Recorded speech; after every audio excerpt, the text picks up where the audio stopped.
Bem, vamos mergulhar numa história fascinante. Imagina só a tarefa de ter que criar um manual de operações, um procedimento padrão para a morada de Deus na Terra. Pois é exatamente isso que a gente encontra no terceiro capítulo do livro de Números. É basicamente um organograma divino que explica como uma tribo inteira foi escolhida para uma função de altíssimo risco. E essa era a questão central para os israelitas no deserto, porque, olha, uma coisa era construir o tabernáculo. Isso, de certa forma, foi a parte fácil.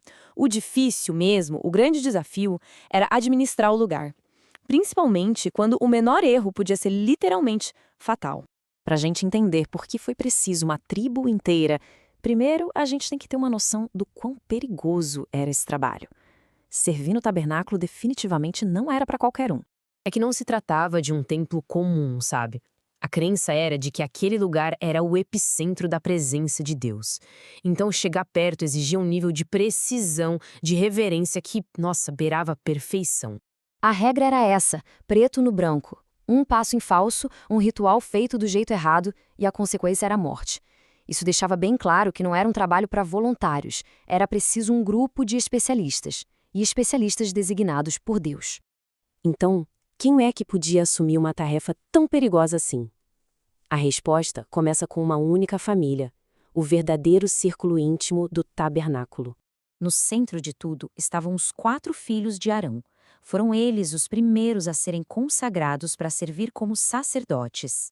E é aqui que os riscos ficam trágicos bem evidentes. 2 desses filhos, Nadab e Abiú, cometeram um erro no ritual e, como consequência, morreram na hora. De um momento para o outro, a força de trabalho dos sacerdotes foi cortada pela metade. Sobraram só Eleazar e Itamar para continuar a missão. Com um grupo de sacerdotes agora perigosamente pequeno, ficou óbvio que eles precisavam de ajuda. E a solução? Não foi chamar mais algumas pessoas, não. Foi convocar uma tribo inteira. É aí que a tribo de Levi é chamada para uma nova função. Eles são, nas palavras do texto, um presente pro Arão, designados para serem os guardiões, os zeladores do tabernáculo. Ok, mas por que justamente os levitas? Qual o motivo dessa escolha? A razão por trás disso é teologicamente fascinante. A chave para entender isso está lá no Êxodo. Quando Deus poupou os primogênitos de Israel no Egito, ele os reivindicou para si. Agora, em vez de cada família ter que entregar seu primeiro filho para o serviço sagrado, uma tribo inteira, a dos levitas, serviria no lugar deles. Uma verdadeira e grande substituição. Agora vamos para a parte da logística. Ver como essa nova força de trabalho sagrada foi organizada na prática. A organização foi, meticulosa. Fizeram o censo de todos os homens levitas a partir de 1 mês de idade. E dividiram a tribo em 3 clãs principais.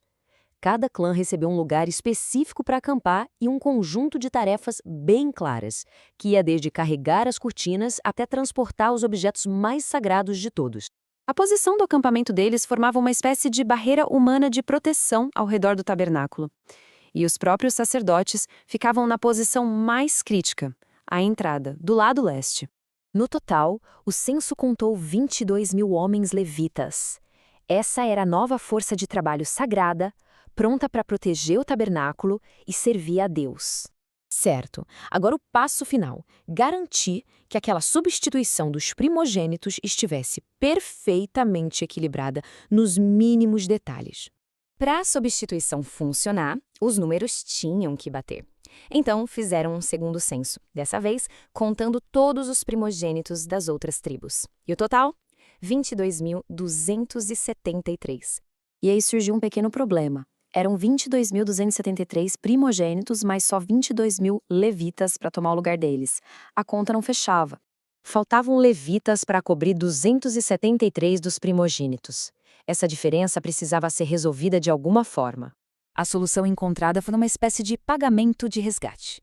Cada um desses 273 primogênitos excedentes precisava ser simbolicamente comprado de volta, através de um pagamento em dinheiro para os sacerdotes. E o pagamento final do resgate, depois de tudo meticulosamente calculado, foi entregue aos sacerdotes. Isso finalizou a contabilidade divina e oficializou de vez a separação dos levitas para o seu serviço. No fim, o que parecia ser só uma lista de nomes e regras se revela um sistema super complexo de ordem, de substituição e de redenção. Isso nos leva a pensar o que esse desejo por uma estrutura tão detalhada, tão precisa, revela sobre a natureza humana e a busca por uma relação com o divino. Fica aí a reflexão.